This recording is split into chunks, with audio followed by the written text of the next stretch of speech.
All right, all right. What is going on? Hope everyone's doing well. I got the AC going, so I got my noise suppression set up. All right. Let's switch it on up.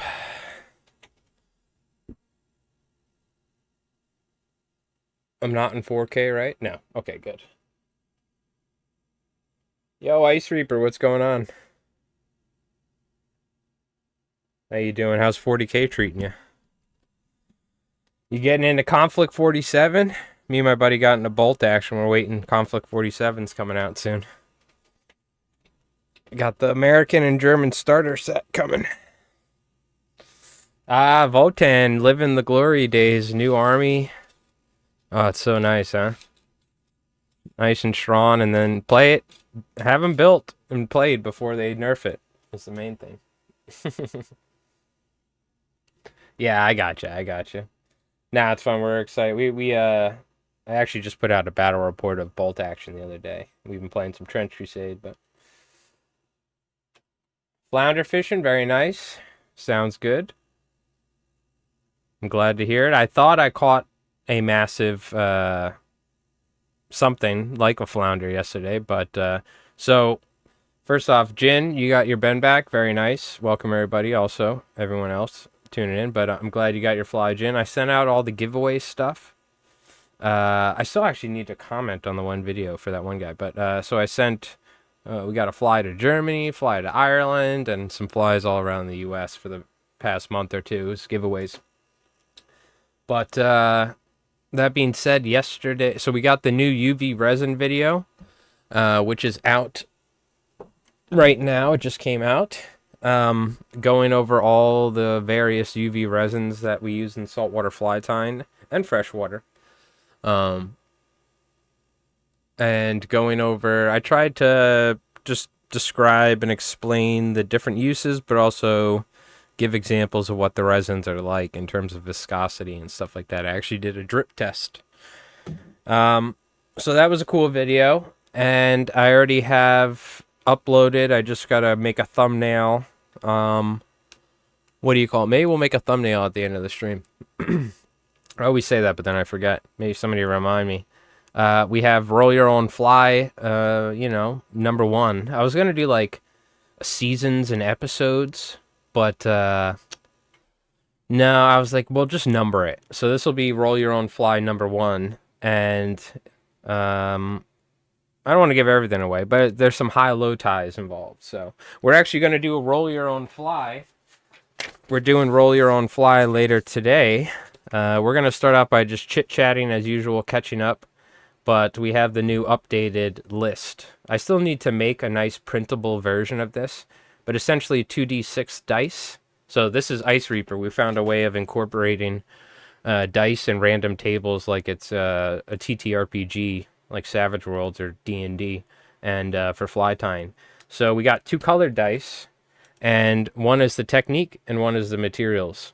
So we decided to make it a D6 from a D8. We had a D8 and a D4. The reason we decided to slim it down is not many people have D8s and D4s. So that's the reason why. And then also, we, what do you call it? What's going on, AC? What's up, dude? How you doing? Also, we added a couple options here. We originally had natural hair, synthetic hairs, feathers, and flash. But we added a 1, which is always, generally 1s are bad if it's a roll high game. 1 is your wastebasket, so you have to use your wastebasket. Now, there may be times it's not applicable. We'll see. We're still working on this whole system. And 6 is you pick. So I actually got 2 you picks yesterday. And then I went down to the point. I wasn't expecting to catch anything. It was also a nor'easter. It was the first time I could ever see waves crashing. I could see waves and whitewash from where I was over the dunes, like 2-3 miles away, whatever that distance is. So that was wild. But I ended up, I'll use quotation marks. I ended up catching the largest fish I've ever caught from shore. But I'll use the quotation marks, catching. And it's not what you expect I ended up catching. And I was extremely surprised and extremely winded afterwards, but it was wild. So that was interesting. Uh, that was really wild. I was not expecting that particular species to be all the way back there. But anyway, you'll have to see. That video is coming out Sunday. It's fully edited. We just need to make a thumbnail. So, like I said, maybe we'll do that at the end of the stream. And yeah, we're looking good. I also got some track lighting set up over my table for wargaming because I have my Mike Rose Dice channel, and the fucking lighting has been terrible. It's like so yellow and washed out. So I'm happy that I got some nice white bright lighting, and I got track lighting. The track lighting's actually sick. So I'm really happy with it. And we're just gonna nerd out for a little bit at the start. Also, just filmed a video of me painting these up. And I'm not a very good painter, for the most part, but these are for Trench Crusade. These are 3D printed, God, I forgot what these are called, like Flies of Beelzebub. It's a certain name, but they're essentially Flies of Beelzebub, and, like devils. So, they have like, they're all like rotted and putrid, and they spread like disease. But so these are for Trench Crusade. We're probably going to film this next weekend. But so I've been filming the new warband. So I've been painting and filming for the second channel, which I haven't done any painting videos. So I'm not the best, but I wanted to show you this dude. This is the Plague Knight, which is the leader for the... This literally looks like an Elden Ring boss. How cool is that? It's even got the plague mask and stuff. So I love Elden Ring. I love Dark Souls. And this pretty much is like a Dark Souls Elden Ring boss. So, pretty cool. All right. So I got a bunch of Holy Grail. Yeah, well, Trench Crusade it is. If you don't know Trench Crusade, it's literally World War... It's like the Crusade happened, it never ended, and demons came out into the earth during the Crusades, and now you're in World War I, and they've been fighting demons and still fighting each other. So, very religious based. I actually have an entire warband made up of Ottoman-inspired Muslim troops, the Iron Sultanate, and they're all like Turkish-inspired. It's very awesome. All right. Yeah, I saw that new Necron model. Almost looked like an Age of Sigmar model. It looks sick though. Creepy? Oh yeah. Okay. Anyways, yeah, we got a new video coming out Sunday. And I was going to make roll your own fly videos like every Sunday or something. First off, I hate having schedules in general. I like uploading on Sundays. That's a good day. But I don't want to have to like every Sunday I do this. So, what was I going to say? Oh, I need to film some other videos like regular tying tutorials and continue on our bucktail series or something like that, or fishing series. So I'm going to try and... The good thing is this is getting me out because I haven't been fishing at all. So this is forcing me to go out and fish. And it's about time that we start getting ready to go fishing because the fall's coming up. So I need to, though, film some more fly fishing videos because those have been doing really well. And a lot of people have been like finding the channel from those videos, so... That's the whole goal, is teaching people about fly tying and fly fishing. Alright. Well, I got bucktail. I got a bunch of crystal flash and stuff in this box because I was filming, so I was constantly moving, cleaning stuff off my table. We're going to tie these. These are actually essentially Sandeel surf candies, but they're tied on teaser size hooks for spin fishermen because one of the local tackle shops... I mean, I think I tied like 200 of these things last year. You sold them all. So we're getting ready ahead of time. So I'm going to drop off a good 100 or so and then go back to tying more. So the good thing is they're essentially surf candy price. So I'm getting fly prices for teasers. But we are just essentially tying flies, larger flies on big hooks. So... But I remember he was like texting me and calling me freaking out. He's like, I sold out in like 2 days. I need more. because last year the sand eel bite in the surf was crazy. You want me to give you a hint? I thought it was a fluke at first. I thought I caught a freaking halibut, dude. Or like, not a halibut, but I thought I caught like legitimately like a 10, 15 pound fluke. I saw brown and I saw yellow. Now you got to realize too, the water is like straight up chocolate milk back there. So I couldn't really see anything until I got, after fighting it forever, but it was definitely the biggest fish I've ever caught from shore. But again, I use the quotation marks for caught. Well, you have to watch and find out.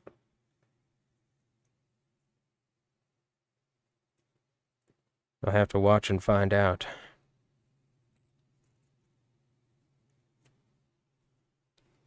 Ideally, we come up with a, not come up with a new fly, but that's essentially what we're doing. We're rolling up like a random techniques and stuff, and tying something out of the ordinary is the main idea of this series, is to kind of step outside your regular comfortable bounds of fly tying. And ideally, though, I'd catch a striped bass every time or something. So, but I'm not going to do that fishing in my hobo hole back here. I need to actually drive. But that wasn't really possible. I'm pretty certain like the road was closed where I wanted to go, so because of that storm. But I think it's passing, hopefully, so maybe we can get back to fishing.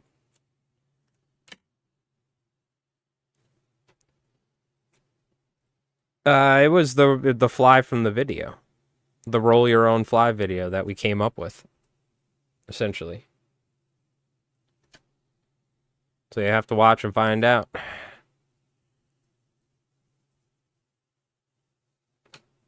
And we're going to be doing that later. We're going to be doing we're going to be rolling up a fly and seeing what we come up with, essentially.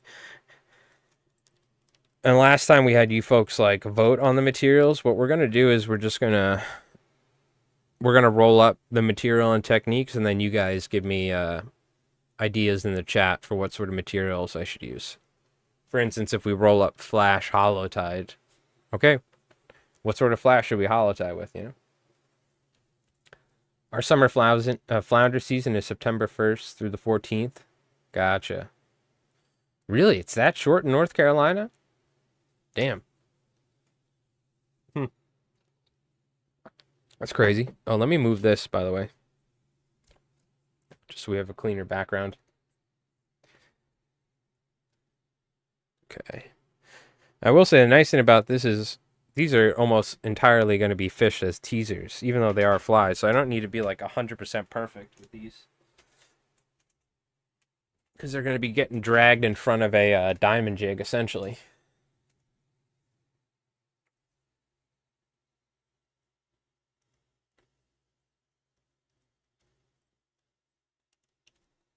But so on the, essentially what I have planned, I need to do an updated Mullet Marauder video, because that's like one of my only original flies I've ever named, essentially. And I need to do an updated Albie Ho video, and I need to call it that, or do like censored letters for the name or something, because YouTube won't let me monetize my other one. So what happens is, though, because of the name, it doesn't get recommended as much, because it gets like almost age restricted, essentially. So whenever a video gets age restricted by YouTube, they just essentially stop showing it to a lot of people. So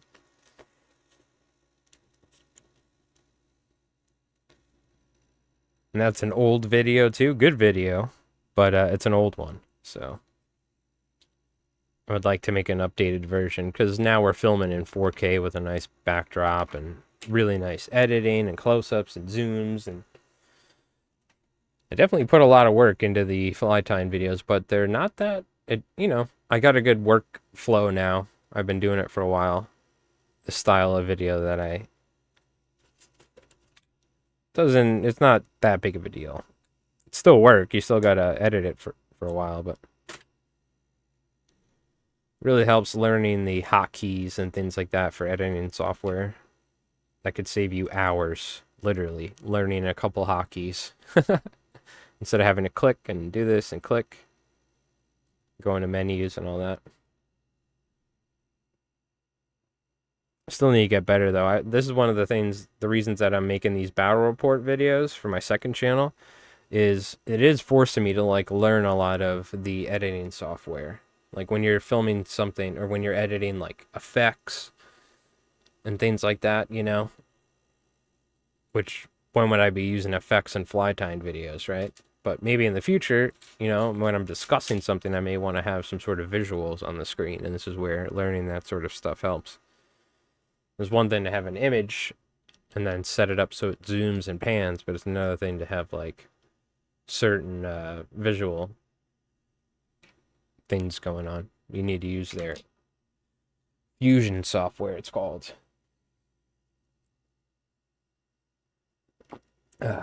I'm excited to catch some bass, though. We're probably gonna go hit some spots up in the bay at some point. I was gonna go throw mole crabs, but August is almost over, and I'm pretty certain there's no more beach. From what I've seen, the beach is pretty much non-existent after this storm, so should be interesting. I don't know how bad it is, but I know some of the areas that I generally would go fish the ocean, where I was thinking about going, are probably completely washed out by now.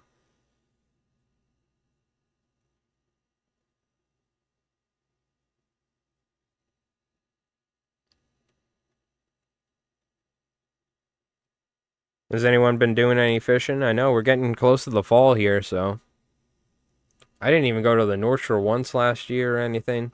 I'm gonna try and make an effort. I did go fishing almost every day though, surf fishing.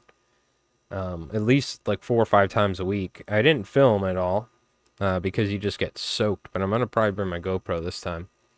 I was gonna stream and stuff, but streaming fishing is tough, dude. It was a lot of fun doing it, but it's like my back already hurts enough because of my back issues wearing waders that like I having a freaking giant phone on my chest, and I probably would have completely destroyed my phone if when catching that thing yesterday because I got completely soaked.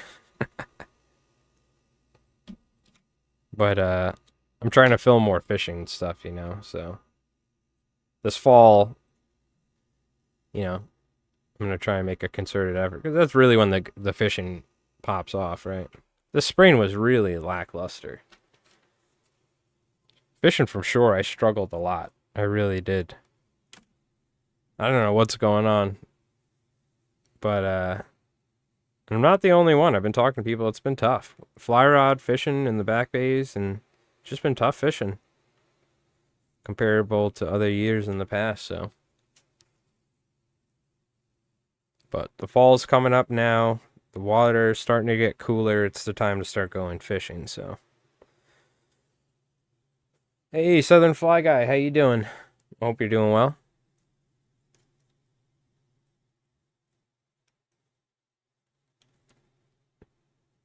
Oh, I gotta remember too. I gotta start making more shorts, dude. That really helps my YouTube channel out a lot. So I gotta start editing some shorts.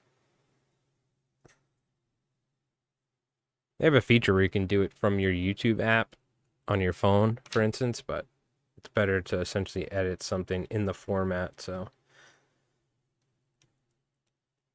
Well, I decided to do all this stuff. I was about to say it's a lot of work, but I decided to put myself through this and do this stuff for a living, so.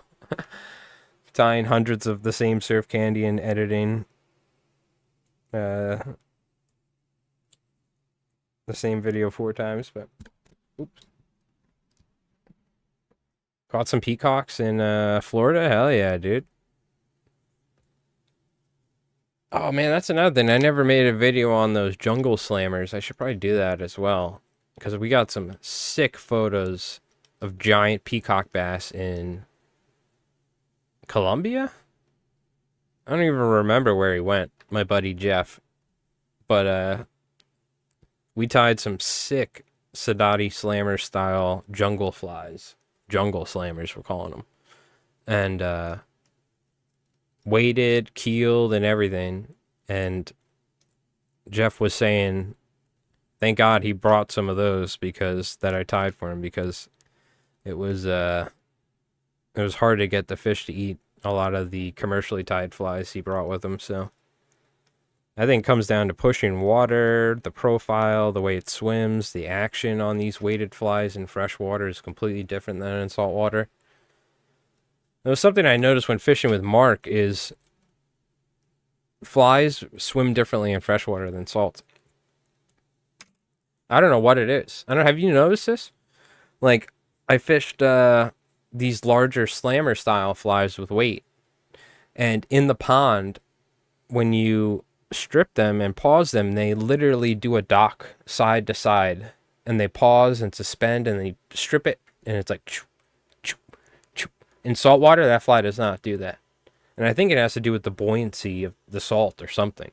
Because I've done it when there's no current in my back bay. And I filmed these flies for that weighted fly video, subsurface fly video. That was when I was fishing with Mark in March or April. And I fished in the lakes. And I fished some of those flies. And it definitely, yeah, the salinity, I think, has something to do with it. And the buoyancy. And how the material reacts. Because in freshwater, man, these flies are swimming like crazy. I'm like, I just developed, like, we need to take this fly right now and see how much material I put in it and how much weight, because it's swimming like a lure perfectly. Like, it was swimming so nicely. Me and Mark he was like, holy hell, look at that thing. I'm like, hell. I'm like, dude, what the hell? That doesn't do that in saltwater. I wish it did that in saltwater. I'd be a rich man.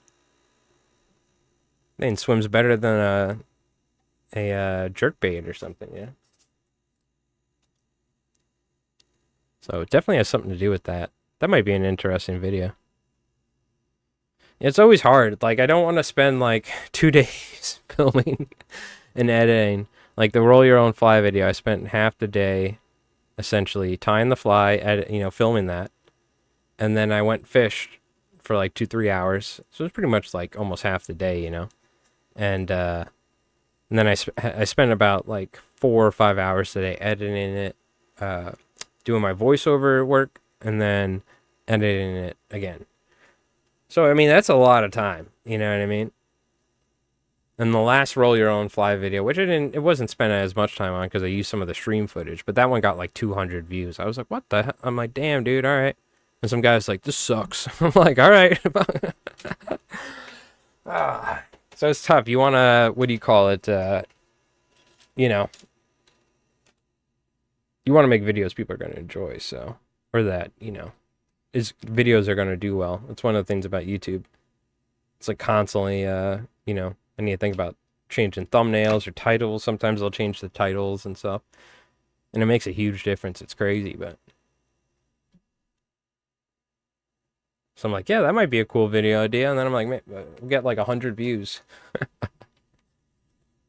Or we might get a lot. Who knows? Anathasio, what's up? We're tying some Sandeels surf candies essentially right now, which are actually going to be used as teasers. Or sold as teasers by a local shop. But if people want to fly fish with them, they're literally flies. But we're just chatting right now at the moment. And then we're going to do a roll your own fly later, where we're going to roll up a random fly, see what we come up with. We're just catching up at the moment. How you doing?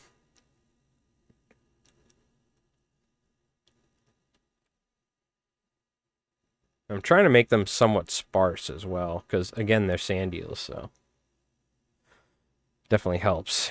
But, you still want them to look good for the surf fishing community that's going to be buying these, so got to make them somewhat fancy.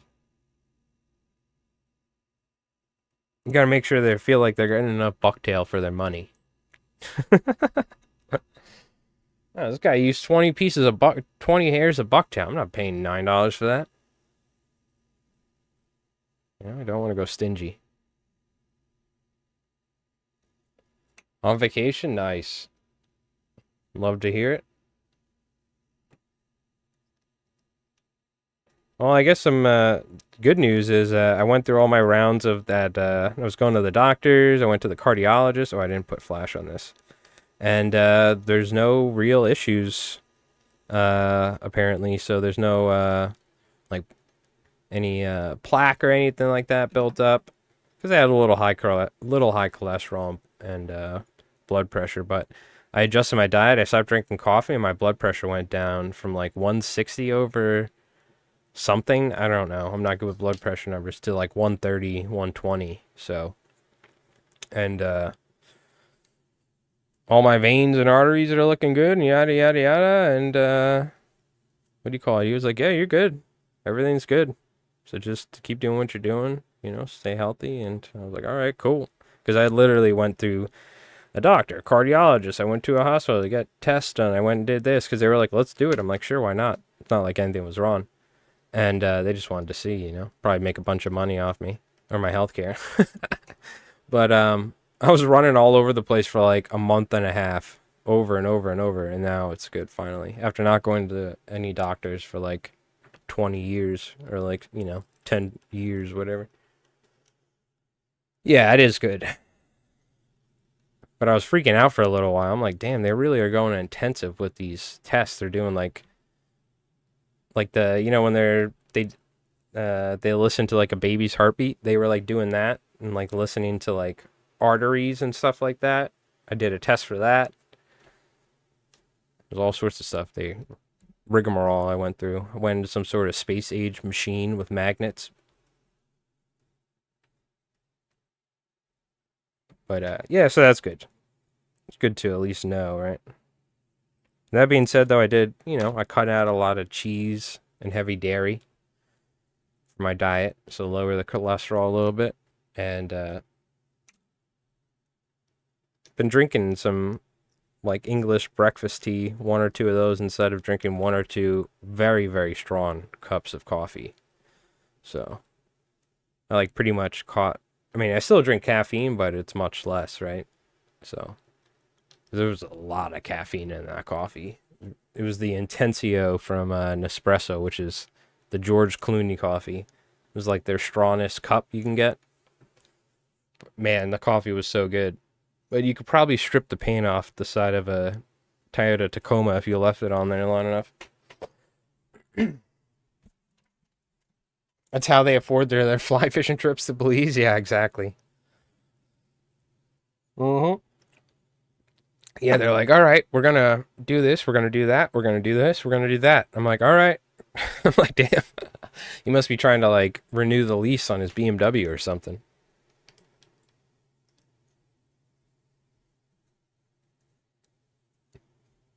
All right, let's put some lateral scale. Yeah, I'm enjoying this roll your own fly video so far. This like the composition of it. I gotta like print a nice template, a piece of paper, so it doesn't look like crap in a video because my handwriting's terrible. But I like the idea of like coming up with something new-ish, if not new, or trying something different, and then taking that specific fly and going out and fishing it and making that one video, right? Something different than we've done.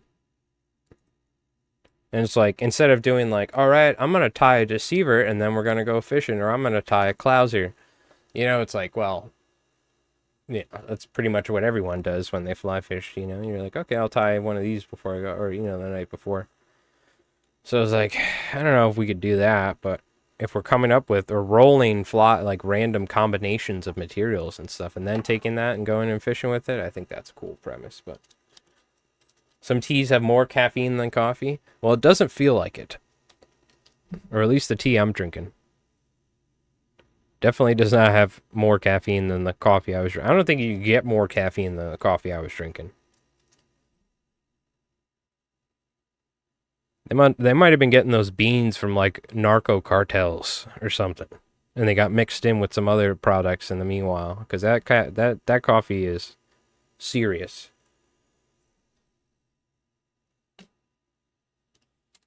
I'll tell you that much.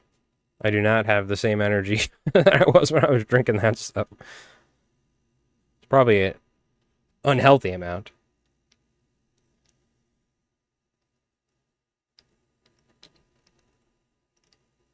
Yep. Drank it black, too. No milk, no sugar, nothing. Just straight up pure acetone. It was like... strong. Well, it works though. It wakes you up in the morning. That's for certain.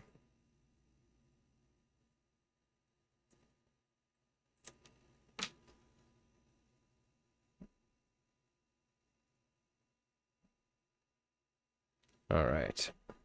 We'll whip up these for a little while and chit chat. But at some point here, we should switch over. Roll our own fly, if you will. My back is still a little jacked up from yesterday. That's the problem with like filming. I'm doing it at an awkward angle, so I filmed like 3 or 4 different videos yesterday. And went fishing and all that, so.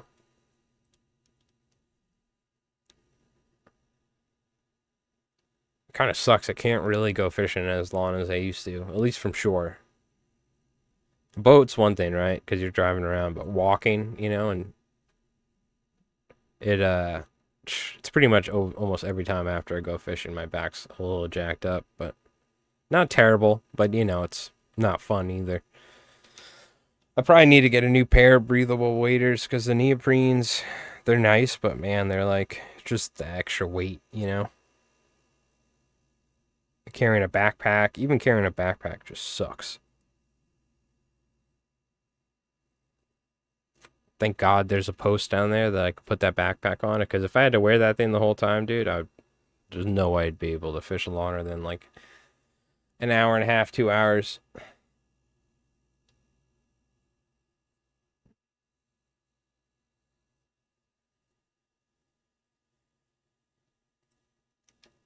But having comfortable waders makes a big deal, especially when you're walking on soft sand, for instance. It's just the neoprenes, they're great, especially when you don't want to die in the wintertime, quite literally, working outside. But it's just the weight, right? It's that weight of the neoprene itself, the denier or whatever. It's a heavy material. And of course, the ones I have, they have these stupid Velcro. Any wader company that uses Velcro for the straps, I think they want you to suffer. That's what it is. They're like, you know what? You couldn't spend an extra $100 to get the premium with the clips. So here's what we're gonna do. You poor idiot. They're gonna work for about a week, and then all of the little Velcro hooks are gonna stop working, especially if you do any sort of physical activity or get them covered in fish slime. So then they're just pretty much gonna constantly be falling, sagging, not working. The straps fall in the water. It's so freaking annoying, dude. I have these frog togs. They're so nice in the fact that they don't leak and rip and this and that, comparable to all these other brands that I see people buying new waders every 2 weeks. Anyone who works with them for a living. But God, whoever designed the Velcro straps for waders literally has never gone fishing before, I think. Or maybe goes once a year. They're like, oh yeah, that's good. Perfect. That'll last about, unless they're like, yep, you use these for a week, you throw them out, and then you buy a new one. $220. That's the thing, it was like 200 something bucks still, too. Still, what I consider to be like an actual pair of waders, not like a Walmart, made in China or something like that. Some no name. But I don't know. You can tell I've literally, from bunker fishing over the years and stuff and clamming, dude, dealing with those Velcro straps has brought me so much misery over the years. Because sometimes that's the only thing they have at Dick's as well. And I'm not spending $100 more for a pair of waders at a local tackle shop, right? For like the same pair, mind you, almost. So it's like, when your waders rip and you have to work the next day or something, it's like, oh, dude. It's like, hello, darkness, my old friend. When I see the pair of waders. Like, well, we're going through this again for another year. I've been like thinking, like, should I like engineer like clips? Like, should I 3D print clips, sew them on there or something? But it's like a self-inflicted punishment or something. The damn waiters.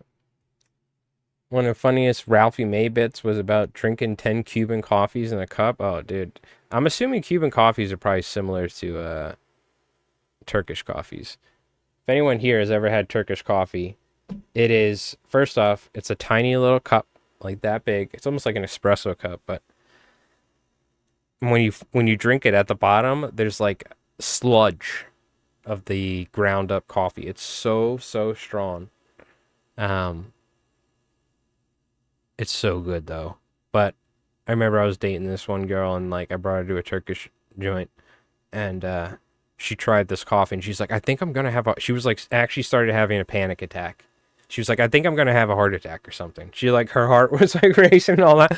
And meanwhile, I drank two of those things and I fell asleep, or like two or three, plus like 5 cups of Turkish tea, which is this super intense little cups with this like shape to it, super intense like red tea.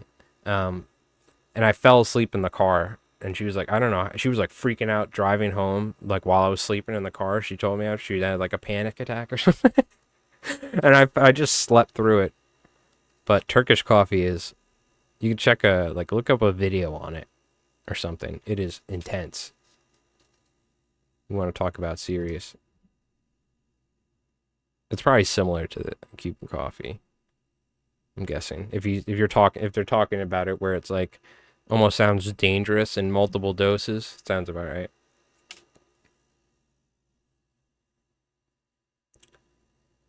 What waders are you wearing with Velcro? Frog Tog neoprene waders. Beautiful waders. But they have freaking Velcro straps. Now, mind you, this is for clamming, and I also use them for regular fishing, but they were for clamming and bunker fishing. You can't buy a pair of Sims. They'll rip in the first day. You know, you need something that's like serious and quality. Some of the guys buy cheap stuff and they just replace them every 2 weeks or every month because what'll happen is they'll leak. You fix them, they leak, you fix them. And it's like, oh, well, why do they leak? You're hopping in and out of a boat with sharp stuff. We're folding boxes with sharp edges and stuff like that. Which, by the way, I plan on doing a lot less of that bullshit from now on. I'm gonna focus on fly tying, YouTube, and setting up my own website. So I've been doing a little bit of that, but that's something I'm gonna start putting a lot of time and effort into is developing or redoing my website and getting it all set up. So.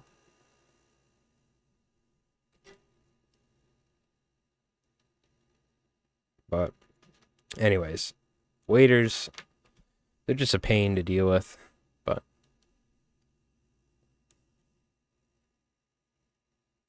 I used to buy nice waders and I would, even when I was fishing, but I was fishing like a madman back in the day. I was destroying waders left and right. Jumping up and down on the rocks and walking for miles and stuff like that.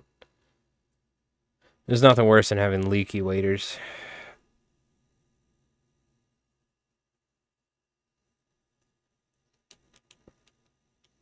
But, you know, you need them, so. I will say those frog togs are really nice. They're also, I'm complaining about my back and stuff, but I worked with them for a long time, like day in, day out. They are pretty comfortable. Definitely helps if you get a little cheat, is you can get like Dr. Scholl's inserts. You can stick those in your waders. Those aren't bad. I don't use them with every pair, but some pairs, it helps. Some waders have decent support built in. That's good enough, but I tell you what though, buying a new pair of waders is definitely cheaper than buying a new motor for your boat. You have some Frog Tog non-woven weather pants. They're great and were cheap, but the line wore out. Yeah, I had the front. Maybe it's something similar, but I had these like over pants and jacket that you would wear. It's like hunting by Frog Tog, and it's almost like made out of like a paper like cloth. It's so thin, but it's so light and comfortable. I used it for years, but it would just rip. And the last one I bought, which mind you, it was ripping and this and that, but I wore it.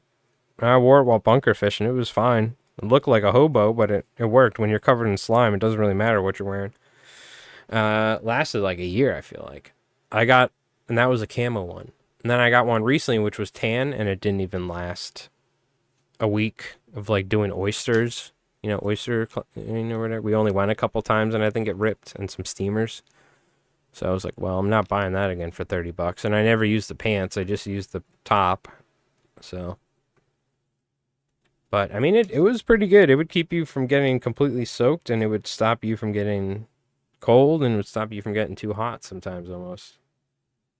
I'm getting baked in the sun. It like breathed pretty good. So you could like just not have to worry about taking jackets on and off when it was getting hot and cold and this and that throughout the day, but they just were ripping so easily.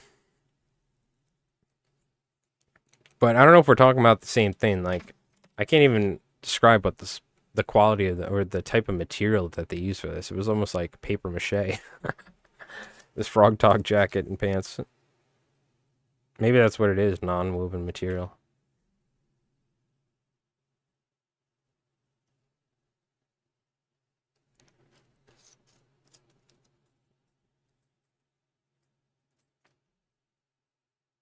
That's what I was saying. The first one's lasted a while, but then the second one didn't even last a week, and it was like $20, $30. I'm like, dude, I can't. I'm just gonna have to buy like a pair of Grundens or something. You know what I mean? It sounds like it. It was a weird material. You could, if you can literally poke your hand through it if you do it hard enough, you know? Probably. All right. Let's see. We tied a couple teasers. Let's tie one more. And then we'll take a look at the Discord, see what people have been up to, and then we'll take I'll just grab another glass of water and we'll roll our own fly.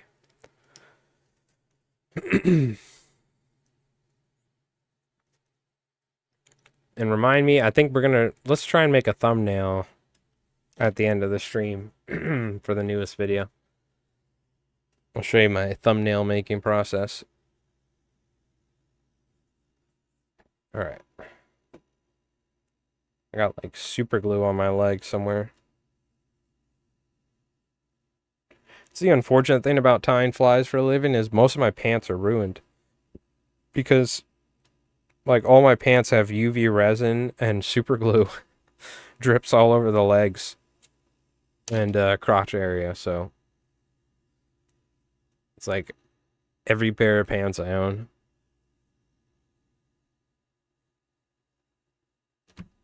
It's crazy what super glue will do to jeans too. It'll like completely ruin that spot. Feels like a paper material. Yeah. It's interesting. You know, probably if you just go out and fly fish, it's probably great. But like, you know, anything sharp around you, it's once you get snagged once, the hole opens up and then that thing starts ripping like crazy. Tying a buff. Oh, that's cool.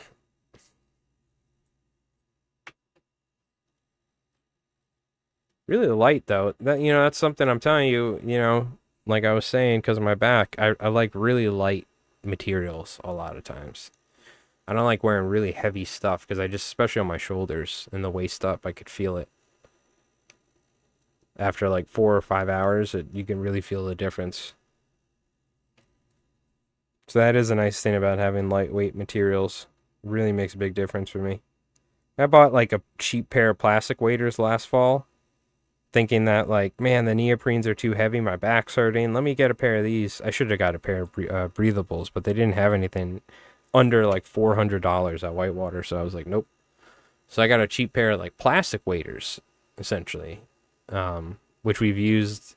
That's what, like, for instance, I know AC Fishing uses sometimes during the summer because you don't get as hot, but it's cheaper than breathable waders, and breathable waders also you can't wear while doing certain things because the sand will actually get through the breathable material, like if you're steamering. But those plastic waders sucked. My back was killing me last fall. Because, you know, during the fall, you do a lot of walking on beaches, right? And it's the soft sand that's the killer. Like, if you're in the back bay, it's one thing, you know, especially if you're like waist deep water or something, you know, or even under, whatever. As long as you're not in a muddy area. But it's that uneven sand, man, that really wears you out. Same thing with the loose, very pebbly shores that you get in the North Shore. God, some of those beaches, man. Whew. Definitely beat you up. Well, at least I could say when I was younger, I would go out and fish all day, so. I don't know if I could do that nowadays. Then you go fish for a little bit, and then you come back, edit. You know? That sounds more practical nowadays. Gotta get that freaking boat fixed, man. Need a new motor. Saw the Albie video star catching a decent tuna on the gram. Yeah. Yeah, that young lad is a tuna man now.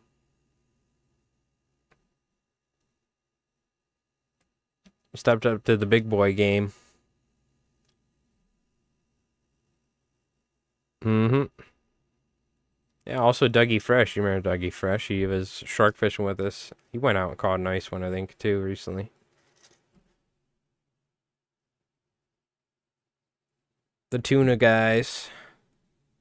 A little too rich for my blood. So the trick is, though, you need to, like, become friends with somebody. That's how you do it. Or you, like, work for them. Like, all right, you're gonna do all the things, you know? For a captain or something. It's the only way you're running some of these boats, or if you own, like, a freaking sports league or something. The gas is, like, crazy. Unbelievable. Struggle filling up my Suburban. It's a big tank. Now, you don't even want to know. I think they spend like freaking 10, 20 grand on gas or something for some of these trips. It's crazy. Like, we're talking, though, like, legit, you know, tower, offshore tuna boats, massive boats. It's still wild, though. It's like, it's crazy. It's like a whole nother, it's almost like it's like a different sport. You know what I mean? Like, you could say there's obviously parallels and stuff, but I would say, like, the dude that's catching panfish with worms is doing something that's pretty similar to us, like fly fishing for stripers or whatever. But those guys going literal hundreds of miles out into the deep ocean, spending what some people make in like a year on the entire trip for a couple of days, and they're going out catching fish, running like crazy setups and rigs and baits and all that. It's like it's like way different than inshore fishing. It's like a completely different thing. It's wild. You're technically fishing, but it's almost like a completely different activity. It's pretty crazy. But, you know, people like ahi tuna. And most of the time what they're doing is they're taking these fish back and they're selling them, you know? Because you got to pay for the gas. You got to recoup your money somehow, so.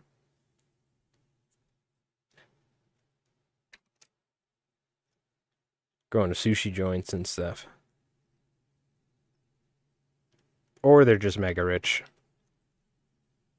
That could be the case, too.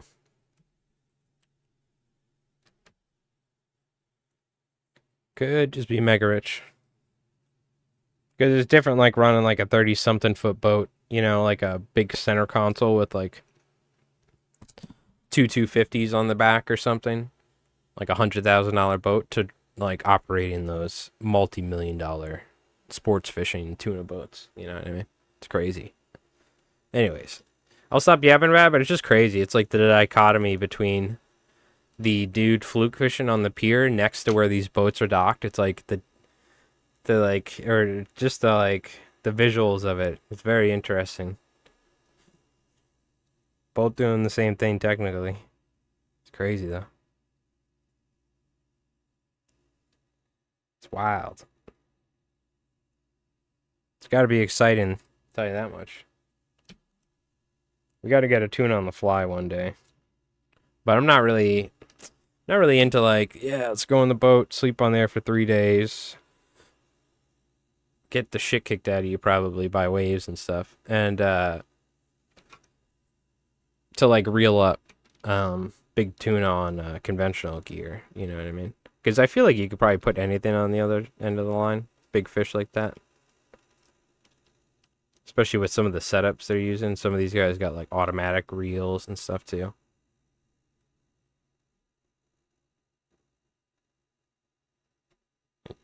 Probably have more fun for me catching like a 50, 60 pound tuna on the fly, 80 pound, than compared to catching like a 500 pounder on conventional setup, you know? The haves and the have-nots. Mm-hmm. That's right. That's right.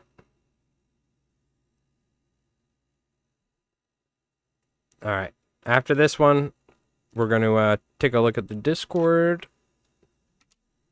and see what everybody's been posting, and then we're going to take a quick little break, a minute or two, and then roll your own fly. I don't know. I think it's a cool idea. I hope people don't think it's stupid.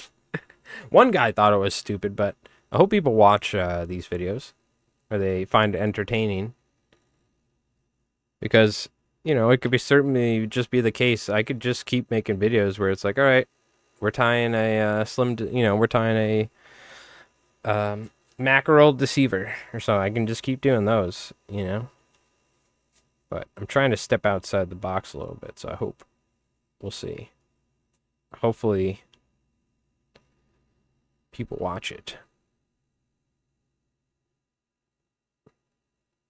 Let's get some eyes on here. It's thin. Super glue is quite thin. Indeed. That was almost a disaster too. I almost spilled super glue on my spool of thread. That's like, it's got to be the biggest tragedy in fly tying. Is when you drop super glue on your spool of thread. Because it pretty much completely ruins it. If you're quick enough, you can kind of like strip a bunch off and stuff. I've been there before where I was desperate. Eyes on a teaser? Hell yeah.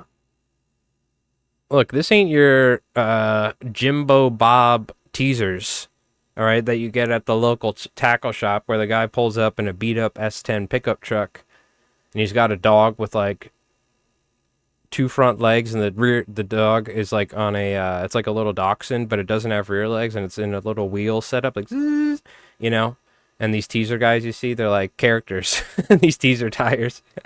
You'll see this, you know, dropping off, whatever, or something. This is a premium Li Flies surf candy tied on a larger hook. That's all it is. You said eyes on a teaser? You should be saying, what the hell are you doing putting lateral scale on here? We're getting fancy. By the way, I've met like guys that tie teasers for a living. They're awesome. At different shows.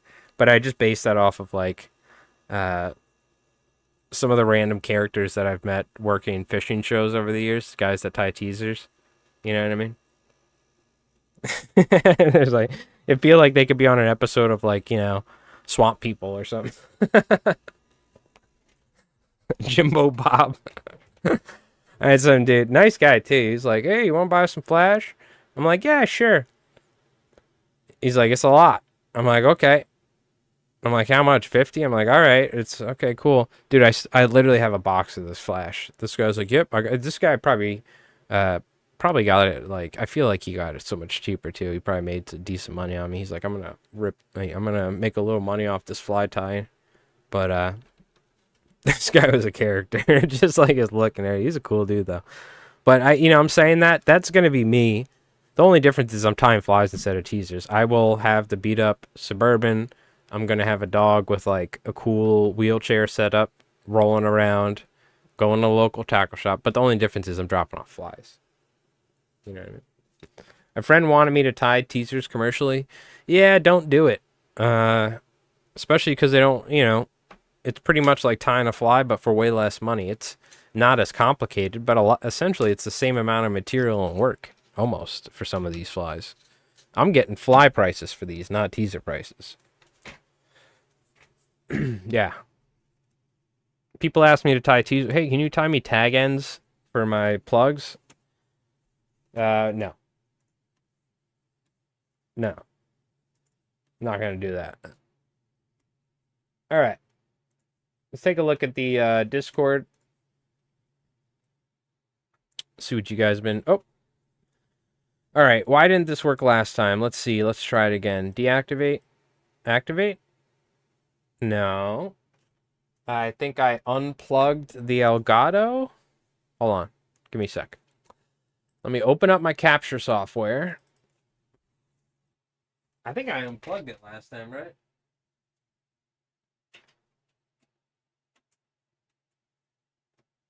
Unplug it, plug it back in. I think that's what it was. I like moved my computers around and I hadn't touched my cables and so on, and that's what I get for touching connections. All of a sudden, like, half the stream doesn't work. I think it is working, though. Yes, it is. Okay. We got it.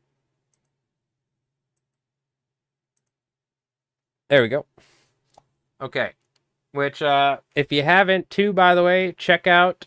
We got the new battle report on Mike Rolls Dice, second channel. Be sure to check it out. The Soviets versus Fallschirmjägers, German Fallschirmjägers. You still on Windows 10? Hell yeah. If I could not switch, I would not, but I think I'm going to have to. Yes. Windows 10 works fine. Why would I need to change it? Because they want to use a bunch of CPU usage and a bunch of BS, probably. Make a new Windows system that doesn't work as good and uses way more resources, probably, or something. And all, like, half of my software works for Windows 10, and they probably had to spend a bunch of money to update to Windows 11, and now probably half of it's broken. Like, half the softwares I use. Any sort of update in major software like that, I'm like, nope. One thing I've learned is even doing updates on, like, graphics card drivers. You could do an update on your NVIDIA graphics card. I'm saying graphics card like an idiot. On your NVIDIA graphics card, and you can destroy your PC to where you can't even play video games anymore half the time. One thing I've learned, updates aren't always good. Yeah, that's what I hate, how they don't support... That's the only reason I'm doing it. It's because certain stuff isn't going to be supported. Alright. You got me riled up just even thinking about Windows 11, by the way. It's not your fault, though. But Craggle, we checked this out last time. I think this is where we left off. Beautiful looking brown trout. I'm pretty certain. Accuse, yeah. He went up to the Ausable to go trout fishing. He said he got this one brown trout. And then after 7 hours, a beautiful scenery, which, by the way, I mean, God, give me a fat joint and just send me loose. I'll go trout fishing. You know what I mean, through here? Just give me some bottles of water, too. And then we got a shiner. So, cool fish, though. He was a little disappointed, but hey, you know, it's a trip. It's a legend. It's a legendary trip going on the Ausable.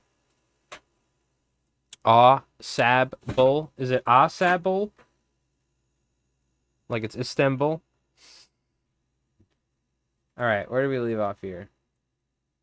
Look, Ausable. What's the name of that fly company that I always mispronounce? Umpqua? You know I have my own ways of saying things. Alright, I'm a striper guy. What do I know about the Sab-Bul? Beautiful, by the way, this pike bunny. Essentially kind of like very similar to tarpon flies, right? But what I saw, I was like, dude, this would be a great bonito fly. Anything white, same thing with albies. Anything white with rabbit is a good classic albie bonito color. So like bonito bunnies, things like that. You know what I mean? Okay. Very cool. We're caught up. Not too much, but worth checking out nonetheless. If you're interested, you could always !Discord in the chat and Twitch, or I'm sure most of you folks are, but this is for like people watching the VODs or on YouTube watching the stream after. Oh, I also just realized I closed. Did I shut my YouTube stream off? No, right? There's no way.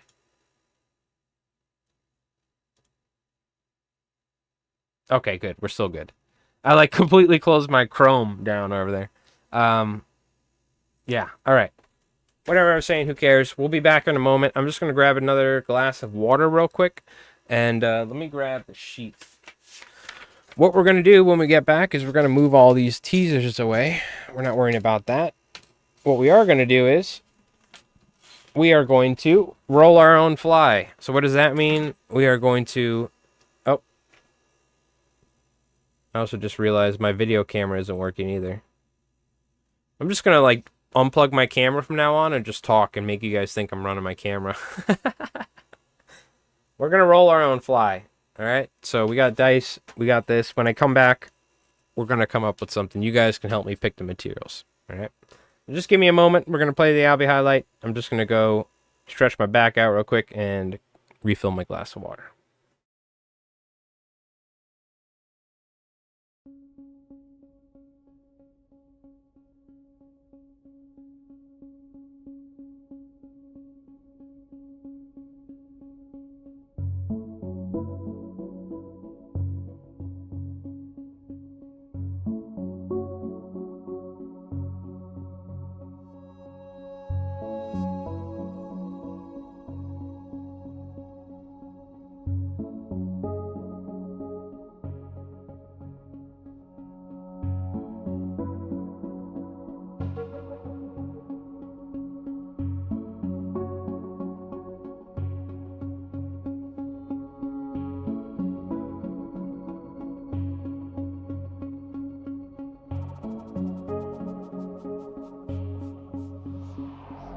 Yeah, dude. Yeah, dude. Stay tight, alright? Yeah, keep it tight. Yeah, dude. Yeah, Aiden. Knuckle buster. Are you good? Do you need me to do anything? Yeah, I might need a ride. Yes. Okay. Hold on, I'm gonna turn now. I'm gonna try and get on the bow. Yeah, get on the bow. Alright, you're doing good. Keep doing your thing. I'm gonna move us away.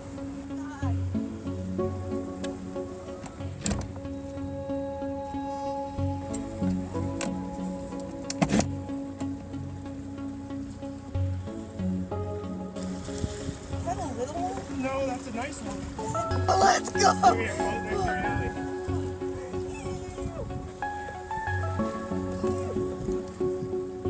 Good job. That's sick.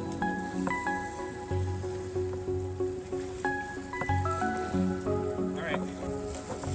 Nice. Let's go! Woo! Albie slap! Good job, dude. Yee!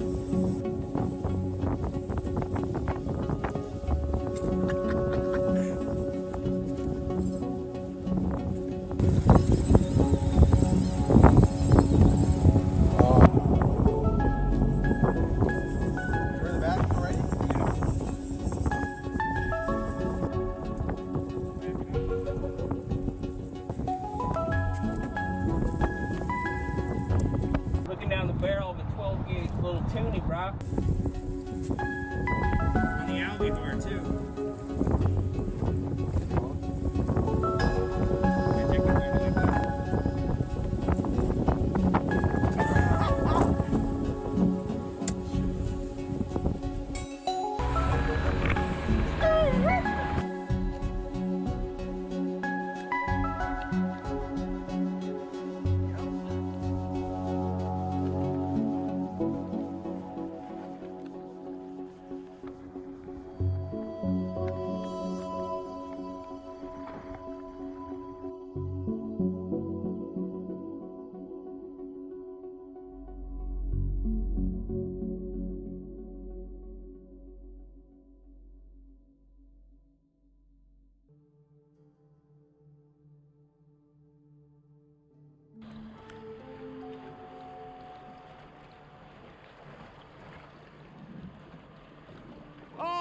my god, dude!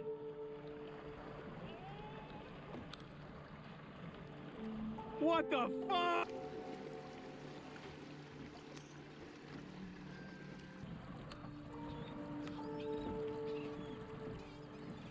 Woohoo!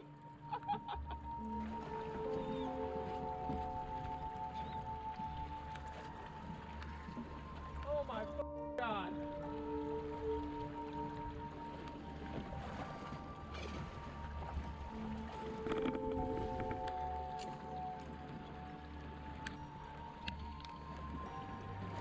Yep.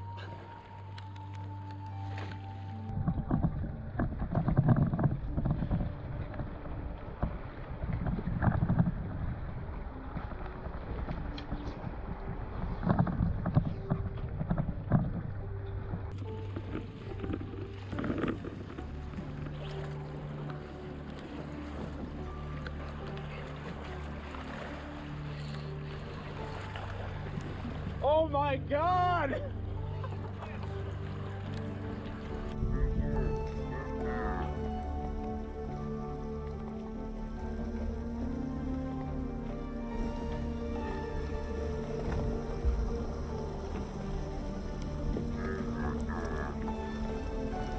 I gotta turn the boat so I can cast.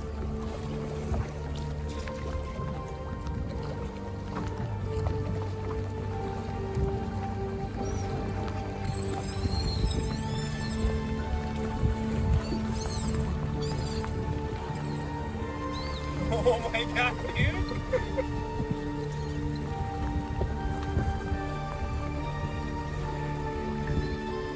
Alright, get back to catch 50, there you go. You can't get one now. There's a shark.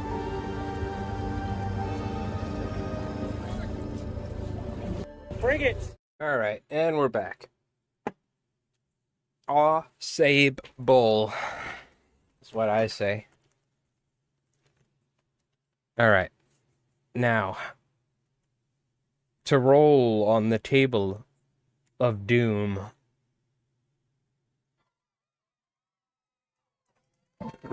I mean, roll your own fly, excuse me. That's right. Okay. Head, or tail, body, head is how we usually go. So the question is, for anyone interested what this is, you know the idea probably if you're watching. But a little way of randomizing some flies or fly tying. So we got the red dice will be the technique, right? The black dice will be the materials, and we have corresponding numbers for each table. Okay. We got spinning on technique for 1, figure 8 for 2, V-tie for 3, standard tie, just tying it normally, for 4, 5 for high-low tie, and 6 for hollow. This is what we've prototyped for now. Again, this may change in the future. And then for materials, we got 1 is wastebasket, which I actually have it's pretty much all bucktail trimmings at the moment. So that's pretty much what we're working with. We got natural hairs, synthetic hairs, so 2 and 3. We got 4 is feathers, 5 is flash, 6 is you pick. We figured you roll a 6, you should get something. You pick is like a benefit. Or is like a good thing. The fact that you get to pick your own materials instead of having to be use the wastebasket to spin. Yeah. All right, so we're gonna roll up. What are we using for the tail? We're double 6s. Now, something we didn't figure out is what happens if we get a double.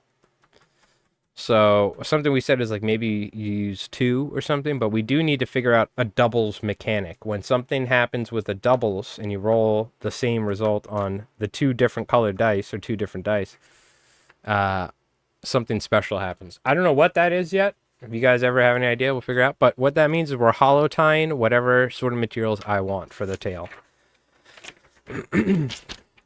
Which is nice.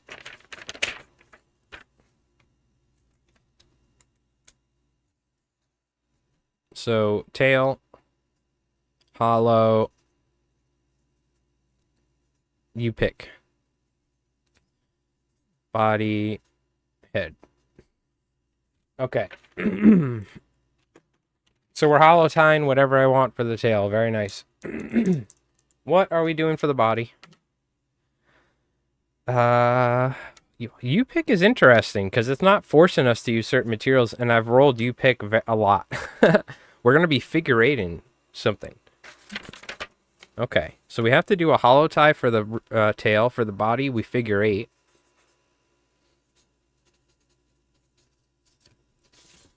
And what are we tying for the head of the fly? We're going to be spinning feathers for the head. Now we're talking. Now we're getting wild. All right. Spin feathers. It's always interesting when you get like, I dread the day that I get spin feathers for the tail. Whatever we have to do. And you're saying, how do we spin feathers? I don't know. You'll see. It's just generalized, right? All right. Hollow tying something for the tail. Well, I get to pick whatever I want. So, what I'm going to pick is some bucktail and flash we're going to hollow tie. So, I'm going to grab the same bucktail we've been using. Not even that really good, but we're going to use it. This stuff, it's kind of stiff, but you saw in the bucktail video, we can still tie a hollow tie with stiff bucktail. Still perfectly capable. So, spinning. I'm going to use the 2-aught. Yeah. We're going to be figure eighting for the body. Okay. Spinning for the head. Okay. This will be interesting. Let's see what we can do here.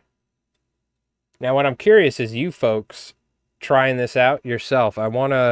Maybe I'll make a section in the Discord, or we could just, it's in the fly tying section. But I would love to see if you folks try this out. And even if you don't have dice, you can just go on Google and say roll 2d6, and it'll roll two dice. And you say the left one's material, the right one is, or the left one's technique, the right one is materials. You can do it yourself. You can always come up with your own list of materials and your own list of techniques as well.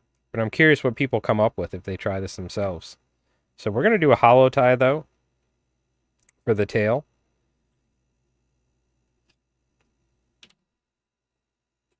So we're going to take bucktail, take all the short hairs out of the way.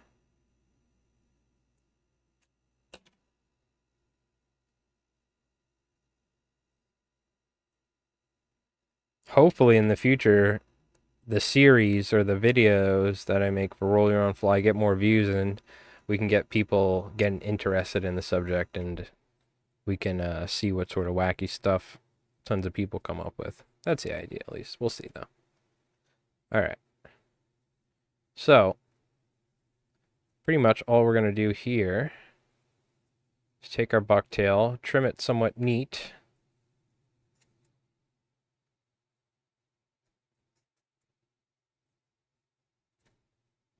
And the thing is, I guess you could just do this for freshwater as well by changing the material or the techniques, for instance.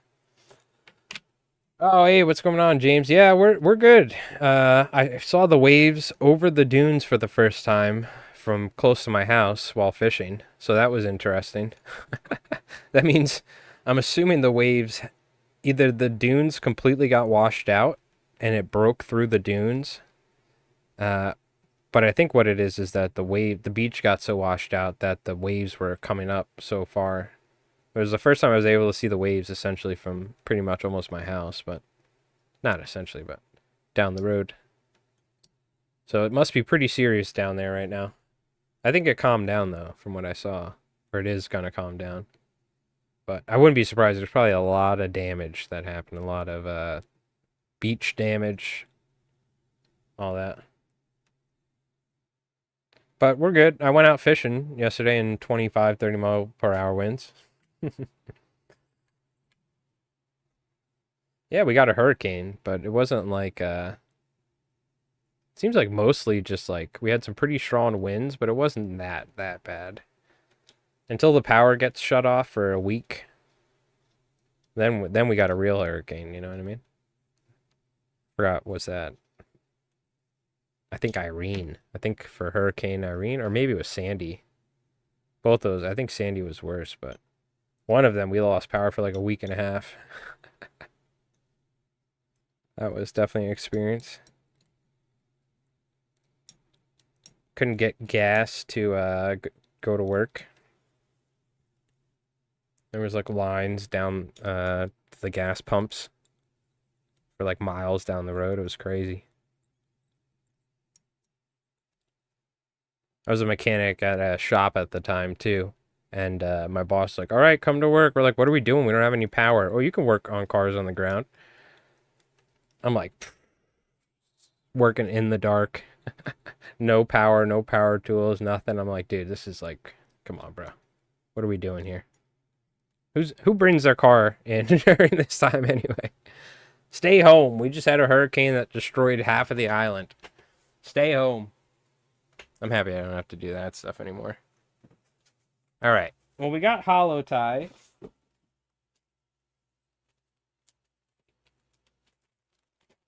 I'm going to tie some flash over the hollow tie. Maybe just on the sides. We could do like a flash hollow tie, actually. You know? Maybe, yeah, let's do that. It's going to have to be much shorter, though, than the actual hollow tie. We did this on the 888 hollow fly, which is a what inspired this whole process.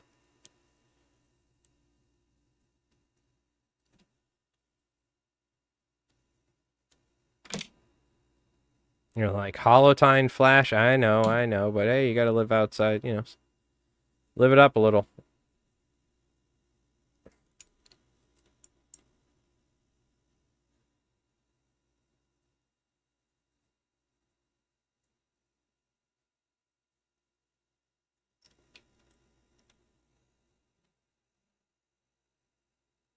All right. Yeah, if there is any specific flies, though, you want to see tied, either type in the Discord or let me know. I have a list, so I need to go through and see because we had some recommendations before, but I'm trying to figure out what sort of patterns I want to cover in the future here. Because I'm doing videos on bucktail, on resin. I'm trying to do videos not just on this is how you tie this pattern. But I still, that's like one of the main things I do on the channel is tutorials. So, or, you know, if you guys have any ideas for those, like, you know, videos where there's like a, you know, I discuss a certain thing like resin, like bucktail, or certain things like that. I think someone recommended a video about showing the differences between bucktail and synthetics like squimpish, so that's a good idea. I should probably film that.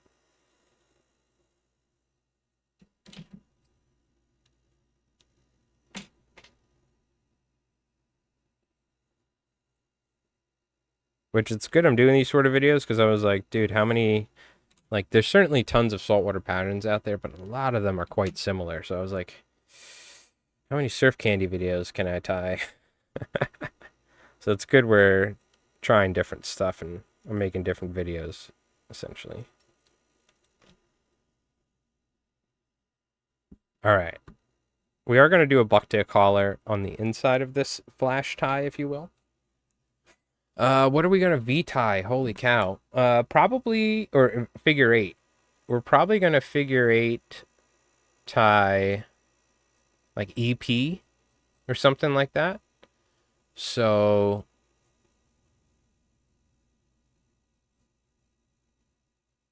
trying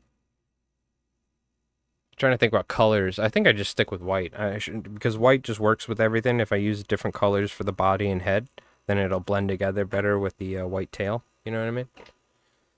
It's kind of the logic, at least.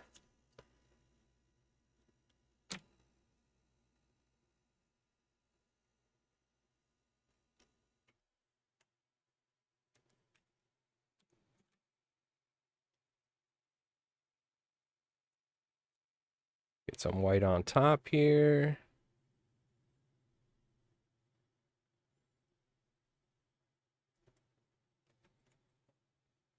Yeah, I got my buddy coming tomorrow. We're going to film our second game of Bolt Action for the second channel, Mike Rolls Dice. I got to hoard out every once in a while. I only got 112 subscribers. So. Oh, what do we got? What am I missing? 77 was the year I graduated from high school. A lot has changed since then. Damn. Round of applause. Yo, thank you, Jin, my friend. 77 months on Twitch.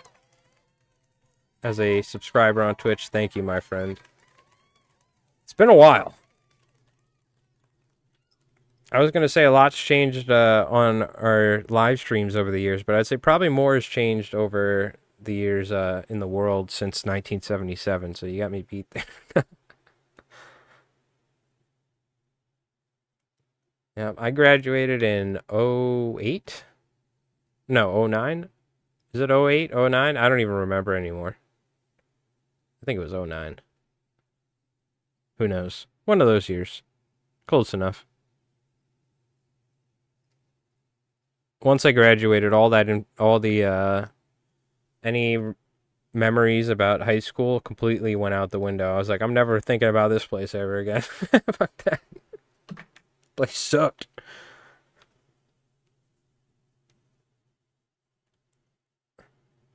I think it was 09.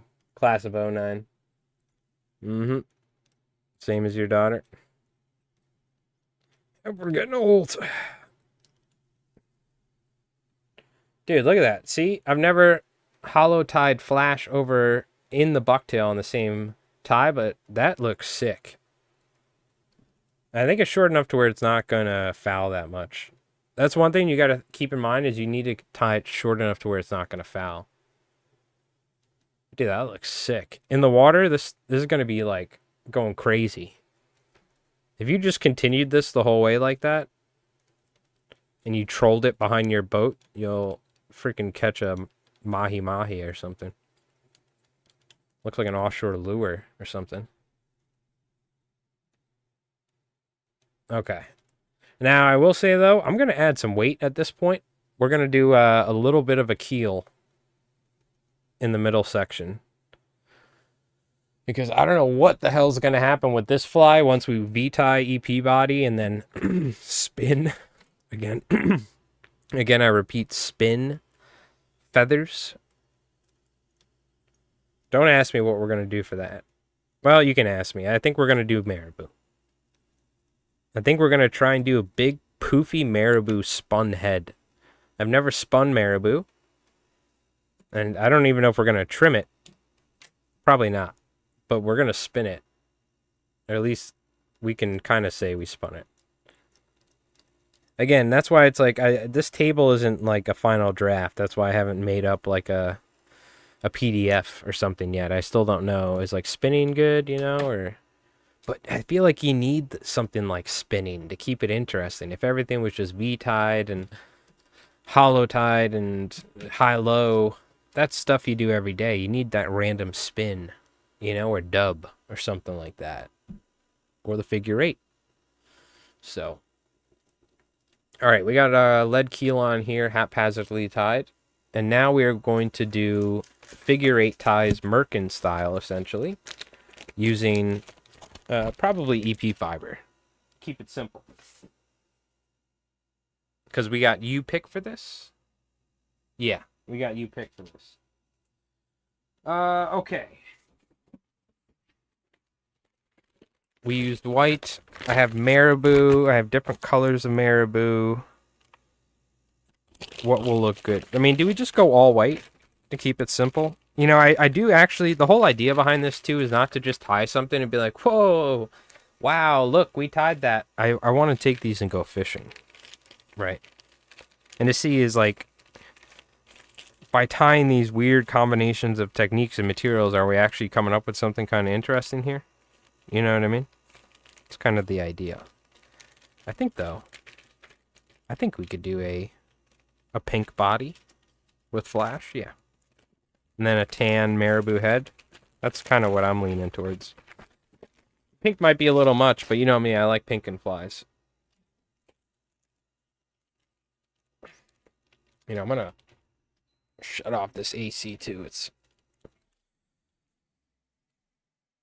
don't need it at the moment. It is starting to cool down now, thankfully. Okay, we don't really have a ton of room, but I don't necessarily want a ton of room anyway. But you know what I'm thinking of? This reminds me of like, really what I'm thinking of is like a tarpon toad for the body, right? That sort of deal.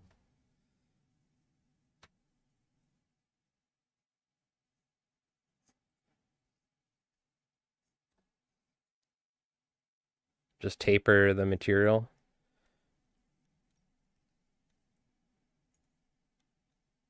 Okay, this is where having one of those clips. Do I have one of those? Because this flash is going to be a pain. I do, yes, let's go.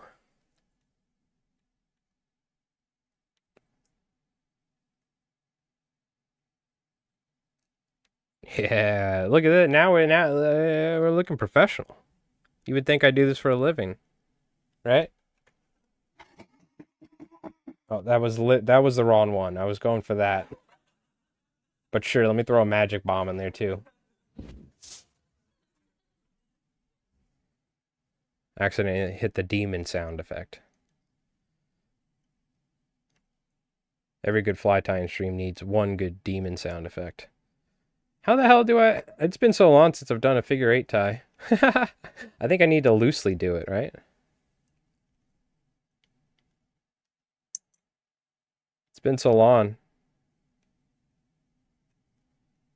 Yeah, there we go.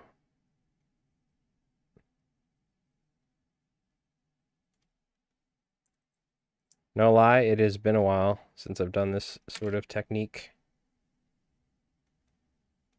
Did not mean to let go of that either. Let's reclip that real quick.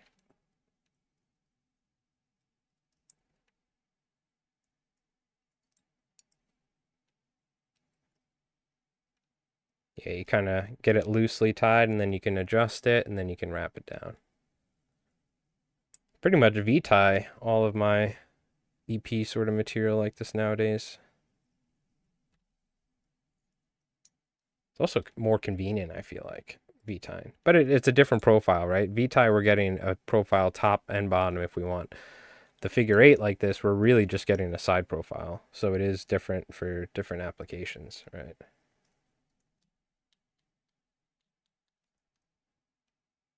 That's essentially how we're going to build up the body, like this. But I need to leave myself some room for this pseudo spun head, if you will, you know?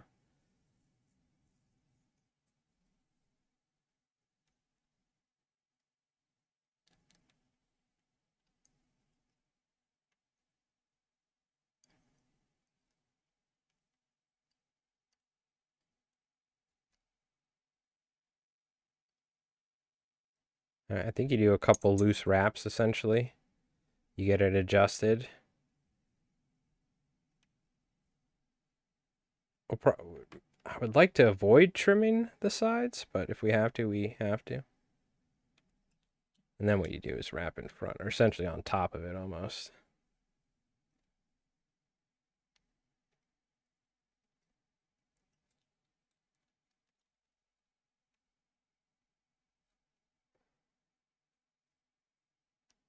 If I can get the taper right, I feel like we can avoid having to trim it, essentially.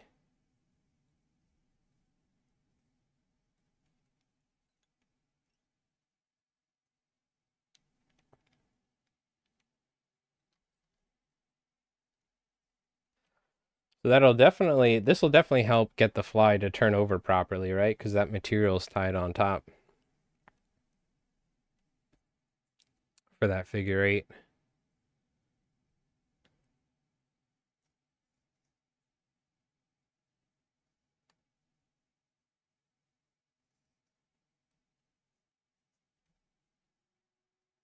Do we do maybe just the one more?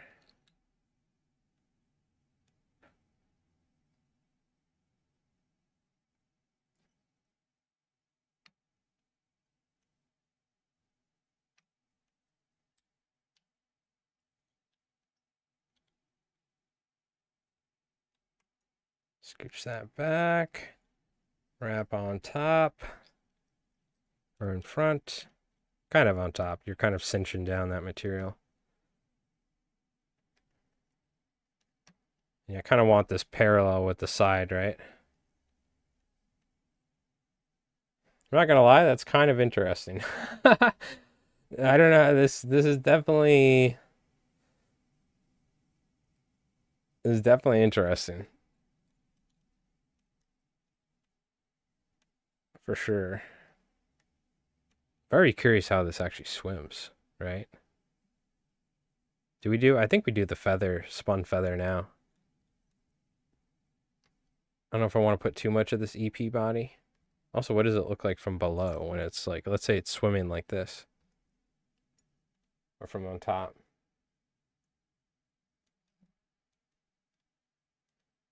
Yeah, it's almost crab-like, yeah. Well, I mean, when we figure eight EP fiber, it's going to be hard to not look crab-like, right? But still. All right. Let me grab marabou.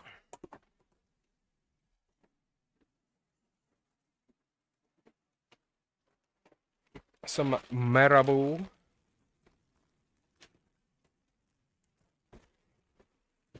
And now we are going to quote unquote spin. Okay. Let's see. How do we do how do we do this? I think I know. So for instance, let's just get a bunch of marabou cut ready.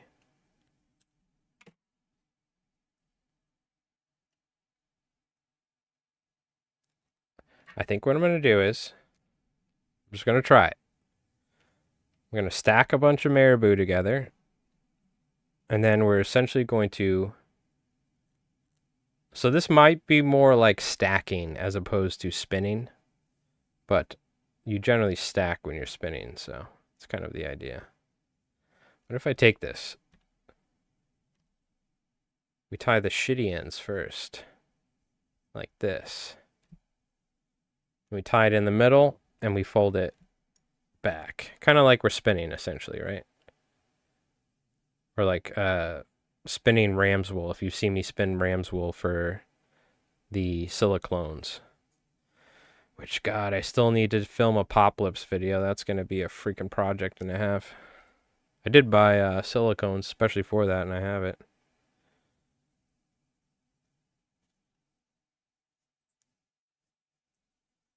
All right, let's see how this works.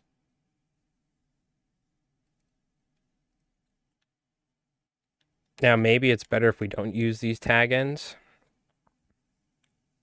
And we kind of... But then we're almost just like half hollowing, you know? To spin... Because the material's not going to really spin. Well, maybe we just try it. Do we just give it a whirl? It's just going to tie it, right? Yeah, it ain't going to spin it. Oh, it like wanted to spin a little. Dude, we pretty much spun that right there. So, you know, we're just going to try it. Dude, this is the whole point of this, is not to play it safe. So as much as I want to play it safe, I'm not going to. We're going to just spin it. We're spinning the marabou. Whatever happens, happens.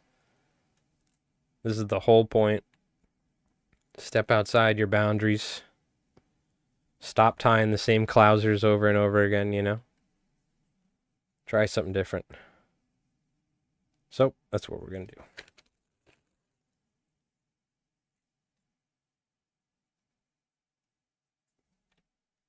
Just going to treat it like it's a bunch of deer hair.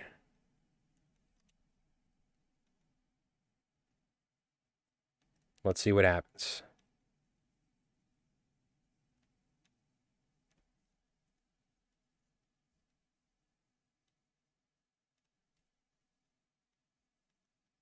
We probably are going to trim it if I'm using these tag ends, but...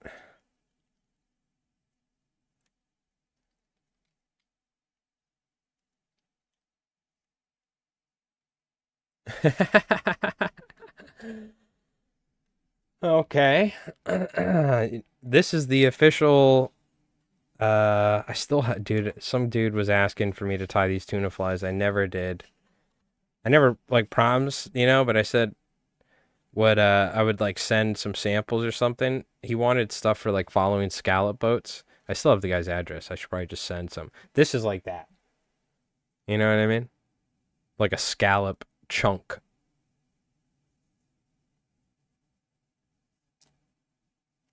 All right. I think we are going to trim it. So what I'm going to do is, I don't know if I'm happy with the result, but I don't want to jump the gun yet. We might, like, don't judge a book by its cover until you're done with the book, and then you can judge it as much as you want, What's going on, David? How you doing, man?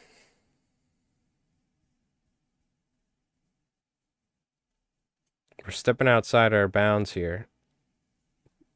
Doing the roll your own fly test. We got hollow tie, pick our own materials for the tail. We got figure 8 tie, pick our own materials for the body, and we got spin feathers. So I'm trying to deer hair spin marabou right now for the head. No! Damn you, Jeff Bezos! As it broke, I was thinking, who could I yell out loud about? And I figured Jeff Bezos was a good choice.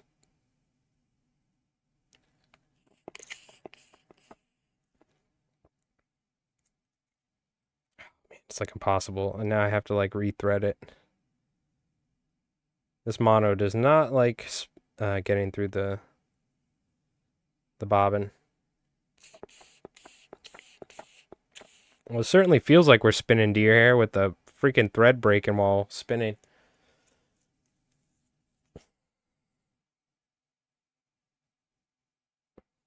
Bezos. Damn you, Jeff Bezos.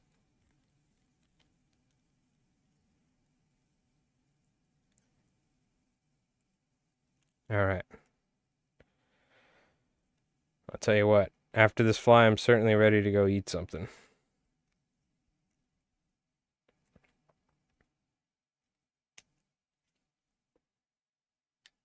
Let's re-secure.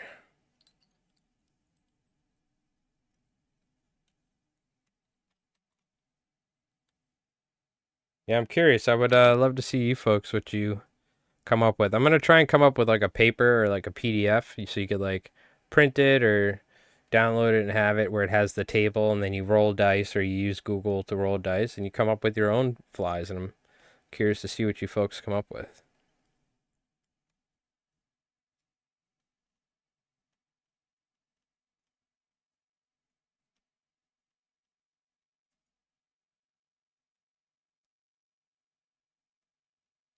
Dude, what the hell did we come up with? This is on a size 2 odd, by the way. What did I do? Okay, we're going to trim it anyway, so. Dude, this is crazy. Imagine this on a much larger hook. This actually might be kind of sick. A spun marabou head? I don't know. It might not be good, but who the hell knows? Well, I'll tell you what. Jesus. It's certainly making a mess. I didn't think about that. It's certainly making a mess.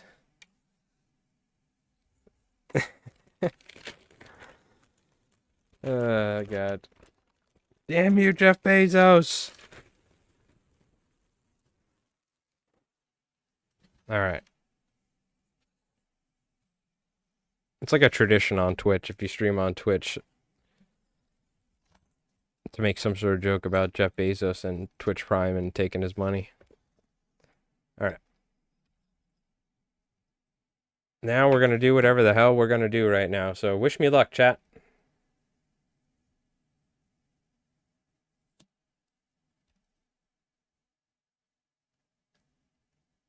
Hold. Hold. Hold. Interesting. This actually kind of looks cool. It's like a spun ram's wool head, but with marabou. Like, what? Did we just do a hack where you can use marabou instead of ram's wool on these flies? Maybe not. It's not as nice, but it is something. Oh, I trimmed off a little bit too much, but that's okay. Do we kind of keep it flat to match the wacky side profile?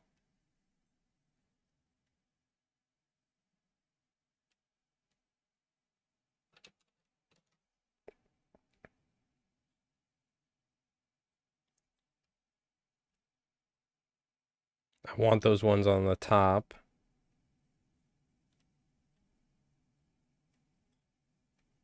Dude, it's actually kind of cool. Not gonna lie. We're gonna get a look here in a sec, a better look.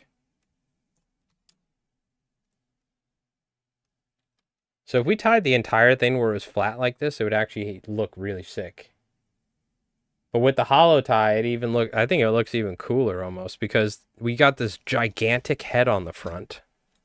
The mini marabou muddler. There you go. The marabou muddler. Very cool. I like that.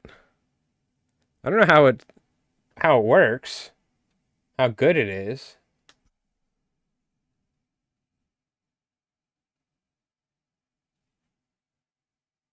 But I mean you cannot tell me we didn't spin feathers.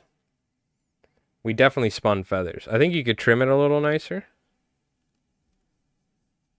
You know me and my OCD trimming, how I can sit here and trim for 30 minutes and then be like, what did I do? This is actually probably where pulling it back actually kind of helps. I'm going to leave it kind of messy. Who cares?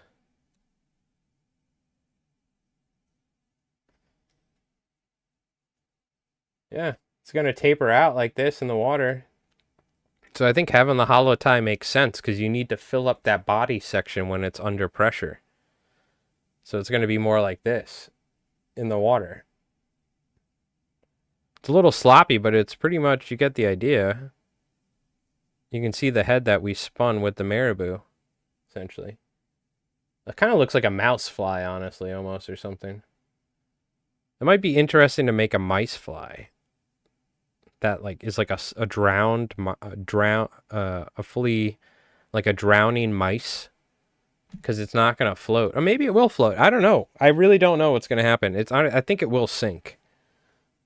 Yeah. That makes me think, like, could we tie a juvenile fluke or flounder imitation by spinning marabou, for instance, and the marabou is like going crazy in the water. Anyways, that's kind of interesting. There might be something to this. If we didn't, I don't know. Maybe we do want the hollow tie. I don't know.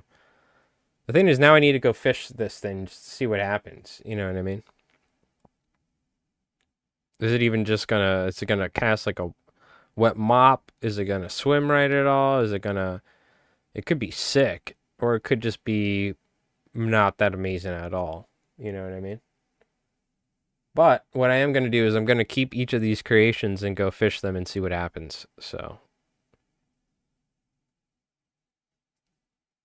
whatever does happen, who knows?